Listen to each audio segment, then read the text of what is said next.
During the pandemic, I was struggling with my work and all. I was on my like lowest point, and then I reached out to that page, ADHD Society of the Philippines, and then asked na parang, may kilala ba kayong psychiatrist na I can schedule with, because I wanna finally be assessed. Hindi pa ako diagnosed nun eh. So I wanna be assessed if I really have it or not. Xandrino and I had a very nice conversation about our experiences with ADHD and his role in the ADHD Society of the Philippines. We hope that you guys watched the video as well and learned quite a lot. I hope it's more for you guys to understand any family member, friend, or maybe even look up symptoms for yourself, because you might also have ADHD. Maybe you can get one of those PWD cards.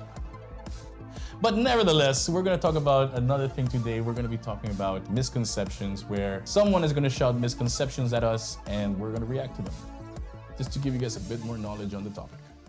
ADHD is just a childhood condition. No, right? No, yeah. I mean, we were both diagnosed when we were like 20s, 30s.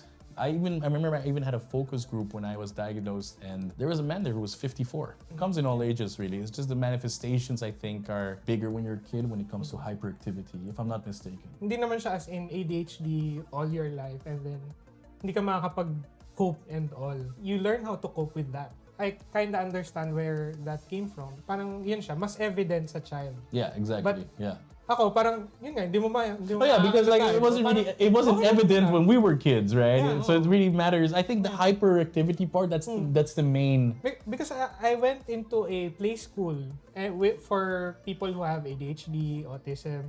Yeah. And then I observed this one kid who has inattentive type. And then parang sa kanya obvious talaga na parang ayaw niyang gumalaw. Yeah. Alam mo yung kalkulado lahat ng galaw niya. Yung mga ganun. So, yeah. It's like two things, either the hyper kid or the quiet shy kid. Yeah. But then the hyper one is like, oh, because H is in ADHD. There you go. People with ADHD cannot focus. What did you say? I'm joking. Yes, right? Kaya tali. I think may at all dun sa ano. Or isn't that? You don't have to look at those. Cannot focus at all. Can you focus? For things that I'm interested to. Oh, so you can focus. Yeah, for games, bro. Nakafocus ako sa games.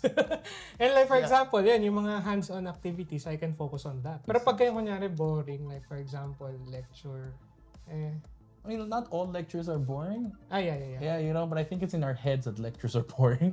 And we're just like, oh, we're in a lecture. But I get it. Games, yes, you're right.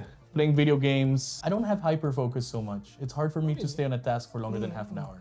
So I have to constantly be moving around or just doing something else. I just cannot. Yeah. ADHDers, parang isa sa mga manifestations doon, cannot focus. Hindi siya parang cannot focus at all. Yeah, okay, so, that's a good one. Doon ako may concern sa at all. It's a result of poor parenting. My mom and my dad did pretty well in their parenting for me, I think. I don't know, I never met your parents. So,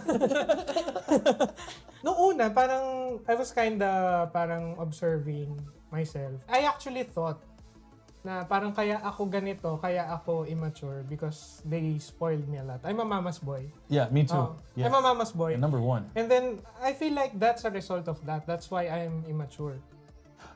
I felt that. But dude, that makes so much. I don't think it has to do anything with ADHD, but whatever, But I realized na para actually, kailangan niya akong i-pamper. Like for example, nasa stress ako sa driving. So, yung mom ko, ang tagal niya ako pinayagang mag-drive on my own because sabi niya, ay, hindi pa niya kaya, ganyan-ganyan. Yeah, but pampering and like... But right now, I realize na parang oo nga. Parang even until now, nahuhuli ako. Even until now, nakabangga ako. So parang I needed that pampering actually. But do you think it was like, it's because of bad parenting? Well, it's a result I think it makes it worse. My parents suppressed my emotions so heavily, I didn't get diagnosed until I was 22. ADHD is not a real medical condition. You want to show them your PWD card?